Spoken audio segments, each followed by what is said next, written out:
নমস্কাৰ, আশা কৰোঁ সকলোৱে ভালে আছে। গেছ বা এচিডিটি আমি সকলোৱে কেতিয়াবা নহয় কেতিয়াবা এই ৰোগত আমি ভুগিছোঁ। হয়তো কিছুমানৰ কাৰণে এইটো খন্তেকীয়া হয় আৰু কিছুমানৰ কাৰণে এইটো দৈনন্দিন জীৱনৰ এটা পাৰ্ট হয় আৰু যিটোৰ কাৰণে হয়তো তেওঁলোকে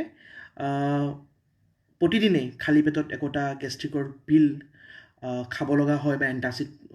লিকুইড তেওঁলোকে খাব লগা হয়।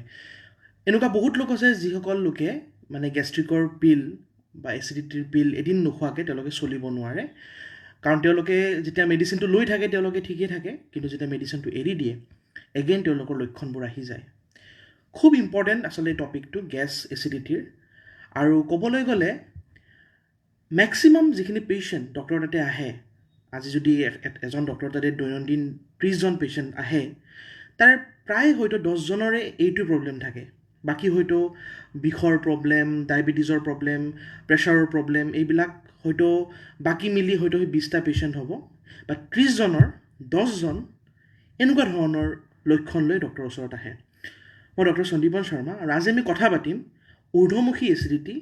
বা ঊৰ্ধ্বমুখী যিটো আমাৰ গেছৰ প্ৰব্লেম। মানে যেতিয়া আপুনি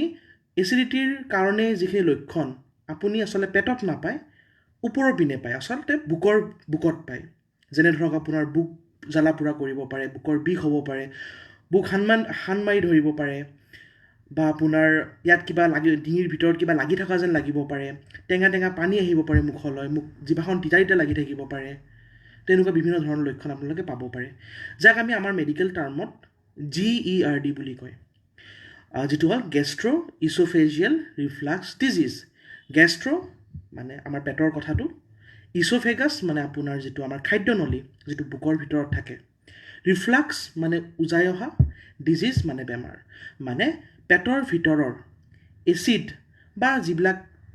মানে এনজাইম বা যিবিলাক বস্তু থাকে, খাদ্য বস্তুৰ লগত লগ হৈ যিবিলাক বস্তু থাকে, সেই বস্তুবোৰ আচলতে নৰ্মেলি উল্টাই আহিব নালাগে, বুকলৈ বা খাদ্যনলীৰ পিনে আহিব নালাগে। নৰ্মেলি সি আগুৱাই যাব লাগে, পেটৰ তলভাগত যাব লাগে, ওপৰৰ পিনে আহিব নালাগে। আমাৰ যিটো খাদ্যনলীৰ কাম হ'ল আমি মুখেৰে যিবিলাক খাদ্য খাম, সেই খাদ্যবিলাক ই টানেল এটাৰ দৰে কাম কৰে, ৰাস্তা এটাৰ দৰে কাম কৰে।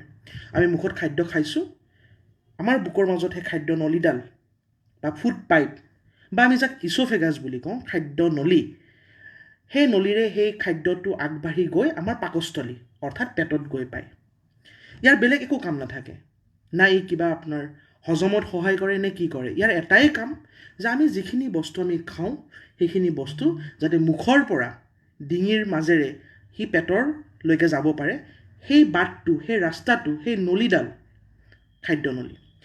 গতিকে নৰ্মেলি তাৰ সদায় যিটো ওৱান ৱে ৰাস্তা টাইপ কাম কৰিব লাগে, সি সদায় মানে মুখৰ পৰা পেটলৈকে যাবহে এলাউ কৰিব লাগে। ৰাস্তাটো ওৱান ৱে, মানে সি উল্টাই পেটৰ পৰা মুখলৈ আহিব দিব নালাগে। ভগৱানে তেনেকুৱাকৈ আমাক দিয়া নাই। তাৰ এটাই কাম, সি ওৱান ৱে ৰাস্তাৰ দৰে কাম কৰিব। সি মুখৰ পৰা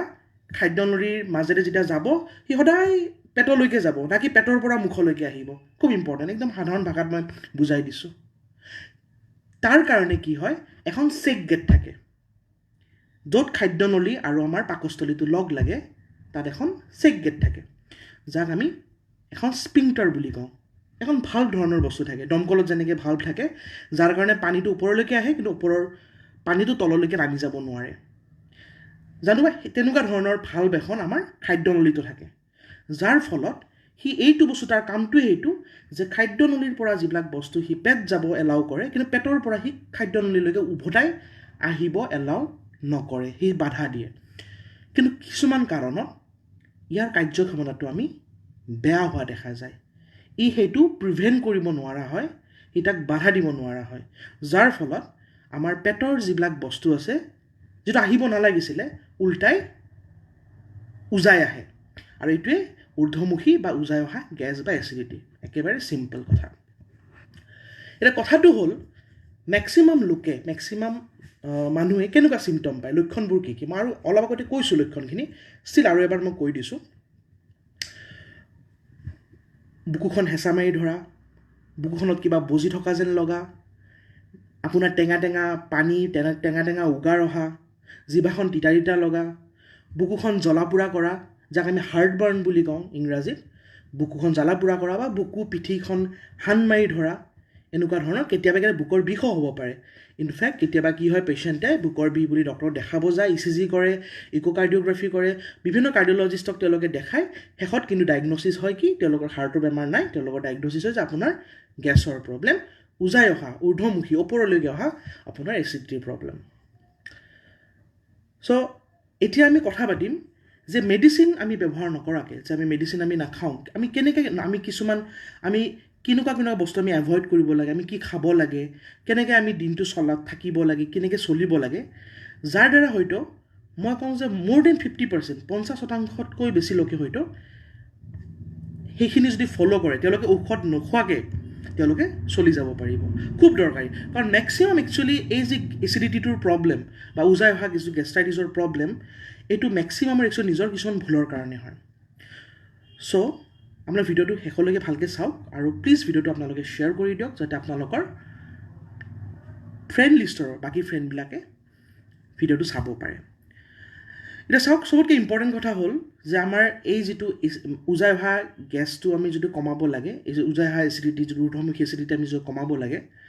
চবতকৈ ইম্পৰ্টেণ্ট কথাটো হ'ল যে আমি খোৱাৰ টাইমিংটো আমি মেইনটেইন কৰিব লাগিব চিডিউলটো মেইনটেইন কৰিব লাগিব পুৱা দুপৰীয়া ৰাতি সদায় যাতে আমি এটা টাইমত খাদ্য গ্ৰহণ কৰোঁ সেইটো মেইনটেইন কৰিব লাগিব তাৰপিছত ইম্পৰ্টেণ্ট কথাটো হ'ল যে ৰাতি শোৱাৰ সময়ত যিমান পাৰোঁ আমি একচুৱেলি ৰাতিৰ ডিনাৰ একচুৱেলি যিমান পাৰোঁ আমি কমকৈ খাব লাগে চবতকৈ ইম্পৰ্টেণ্ট কথা কাৰণ আমি সেইখিনি সময়ত শুব যাম শুব গ'লে কি হয় আমাৰ পাকস্থলী আমি বহি থাকিলে আমাৰ প্ৰব্লেম নাই যেতিয়া আমি বহি থাকোঁ আমাৰ ছাপ'জ এখন মুখখন আছে খাদ্যনলীৰ তলত পেটটো আছে শুই দিয়াৰ লগে লগে কি হয় উজাই অহাৰ যিটো লেভেলটো ছেম লেভেলত আহি যায় উজাই অহাৰ চান্সটো বাঢ়ি যায় গতিকে কোৱা হয় যে এটলিষ্ট 2 পৰা 3 ঘণ্টা এটা গেপ থাকিব লাগে চবতকৈ ইম্পৰ্টেণ্ট কথা আমি মেক্সিমাম কি কৰোঁ ভাতটো খাই ডাইৰেক্টলি আমি বিচনাত গুচি যাওঁ সেইটো খুব বেয়া হেবিট আমি এটলিষ্ট 2 পৰা 3 ঘণ্টা এইটো মই কোৱা কথা নহয় ৰিচাৰ্চ কৰি গৱেষণাৰ পিছত গম পাইছে যে আমি যদি গেপ দিওঁ ভাত খাই উঠি বিচনাত যোৱাৰ মাজত যদি আমি এটা গেপ দিওঁ 2-3 ঘণ্টাৰ তেতিয়াহ'লে বহুতখিনি পৰিমাণে এই উজাই অহা গেছৰ প্ৰব্লেমটো কমি যায় একচুৱেলি কি হয় আমি যে কওঁ নে ভাতখিনি অকণমান মানে তাক ছেটেল হ'ব দিয়া টাইপৰ হয় কথাখিনি মানে আপোনাৰ যিখিনি খালোঁ সেইখিনি অকণমান যেন ঠিক লাগক তেনেকুৱা হয় ডাইৰেক্টলি আমি শুই দিব নালাগে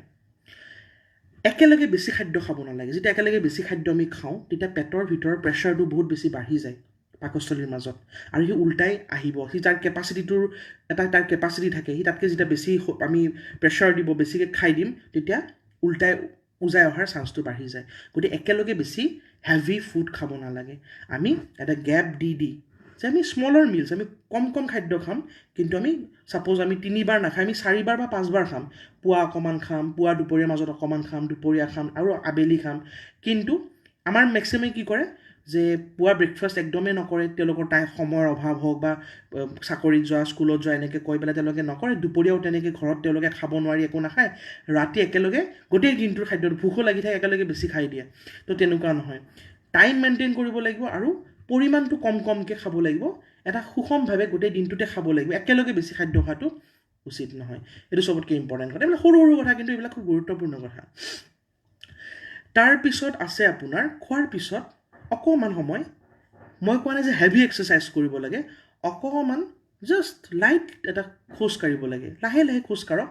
বহি নাথাকিব বা শুই নাথাকিব অকণমান 15 মিনিটৰ কাৰণে তেতিয়া এটলিষ্ট আপোনাৰ যিখিনি খাদ্য বস্তু এটা ভাল এটা ছেটেল হয় বস্তুখিনি তেতিয়া আপুনি উজাই অহাৰ চান্সটো বহুতখিনি পৰিমাণে কমি যায় তো অকণমান জাষ্ট অলপমান ঘৰত মানে আশে পাশে অকণমান খোজ কাঢ়িব লাগে লাহে খুব হেভি এক্সাৰচাইজ কৰাটো আকৌ বেয়া মই আগতে কৈছোঁ এক্সাৰচাইজ নহয় জাষ্ট এনে আমি যিটো কওঁ যে এনে অকণমান লেজাৰলি এনে অলপ ঘূৰি ফুৰিব লাগে চবতকৈ ইম্পৰ্টেণ্ট কথা ভাতৰ লগত একেলগে বেছি পানী খাই দিব নালাগে এটা গেপ দিব লাগে কাৰণ আল্টিমেটলি ভাত খালে কিবা খালে অলৰেডি পাকস্থলীত বস্তু গ'ল তাৰ লগত যদি আকৌ পানী খাই দিয়ে পাকস্থলীত একেলগে বহুত বস্তু সোমাই যাব এটা গেপ দি পানীটো খাব লাগে খুব ইম্পৰ্টেণ্ট কথা খাদ্য বস্তু ভালকৈ চোবাই খাব লাগে আৰু টাইম লৈ খাব লাগে আমাৰ কি হয় বহুত তাড়াতাড়িকৈ আমি খাই দিওঁ সময় নহয় ফলত কি হয় যে দেখা গৈছে যেতিয়া আমি খুব জল্দি আৰু খুব মানে খুব যেন টাইম নাই আমি খুব মানে তাড়াতাড়ি আমি খাই শেষ কৰিব লাগে সেনেকুৱা চিটুৱেশ্যনত যে আমি খাদ্য বস্তু খাওঁ খাদ্যৰ লগতে আমি বহুতখিনি বায়ু খোৱা যায় ভালকৈ যেতিয়া চোবাই নাখাওঁ বহুতখিনি বায়ু আমাৰ পেটলৈকে সোমাই যায় আৰু বায়ু সোমোৱাৰ লগে লগে পেটটো আকৌ ফুলি ধৰে আল্টিমেটলি আপোনাৰ এই ঊৰ্ধ্বমুখী এচিডিটি বা গেছৰ প্ৰব্লেমটো আকৌ বাঢ়ি যায় এতিয়া হ'ল যে কি নাখাম কিছুমান বস্তু একেবাৰে বেয়া যিসকল লোকে এই ৰোগত ভুগি আছে নাম্বাৰ 1 যে তেওঁ চাহ কফিৰ পৰিমাণ কমাই দিব লাগে সোডা জাতীয় বস্তু বুৰবৰণি যে উঠে বা যিবিলাক কাৰ্বনেটেড ড্ৰিংকছ আছে যেনেকৈ আমাৰ কোল্ড ড্ৰিংকছবোৰ আছে কোল্ড ড্ৰিংকছবোৰ একেবাৰে কমাই দিব লাগে চকলেট কফি একেবাৰে তেওঁলোকে বাদ দিব লাগে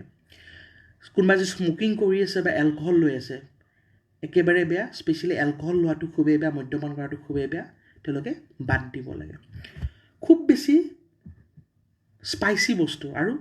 খুব বেছি তেলাল বস্তু খাব নালাগে সেইকাৰণে আমি কওঁ যে বেছি ৰেড মিট বা একেবাৰে খুব বেছি অইলি মিটবিলাক খাব নালাগে আপুনি লোকেল চিকেন খাওক মাছ খাওক প্ৰব্লেম নাই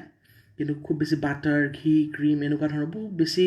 আপুনি যদি অইলি বা ফেটি বস্তু খায় তেওঁলোকৰ এই প্ৰব্লেমটো বেছি বাঢ়ি যায় খুব দৰকাৰী এইটো কথা তাৰ বাহিৰে বিলাহী খুবেই বেয়া বিলাহী একদম এভইড কৰিব লাগে আৰু যিমান পাৰে নহৰু আৰু পিঁয়াজ গাৰ্লিক আৰু অনিয়নো এইটো বেমাৰৰ কাৰণে বেয়া এইকেইটা বস্তু খুবেই বেয়া এইকেইটা এভইড কৰিব লাগে খুব বেছি টেঙা ফল এইটো বেমাৰ থকা লোকসকলৰ কাৰণে বেয়া হয় আমি টেঙা ফল খাব দিওঁ চাইট্ৰাছ ফুড খাব দিওঁ ভিটামিন চিৰ কাৰণে ভিটামিন চি পায় যেনে কমলা টেঙা মৌচুমী টেঙা কিন্তু কথাটো হ'ল এনেকুৱা ৰোগ থকা লোকসকলৰ কাৰণে খুব বেছি টেঙা ফল খোৱাটো উচিত নহয় তাৰপিছত ভাল কি বস্তু ভাল বস্তুৰ ভিতৰত ক'ব লাগিলে ইম্পৰ্টেণ্ট বস্তু এটা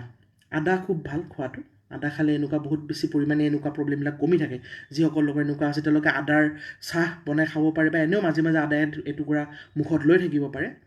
তাৰ বাহিৰে অ'টছ বা তেনেকৈ হাই ফাইবাৰ থকা বস্তু তেওঁলোকে খাব লাগে অ'টছ খাব লাগে য'ত হাই ফাইবাৰ থাকে আৰু ফ্ৰুটছ ভেজিটেবলছ মই টেঙা ফলবিলাক বাদ দি যিবিলাক স্পেচিয়েলি কল হওক আৰু আপোনাৰ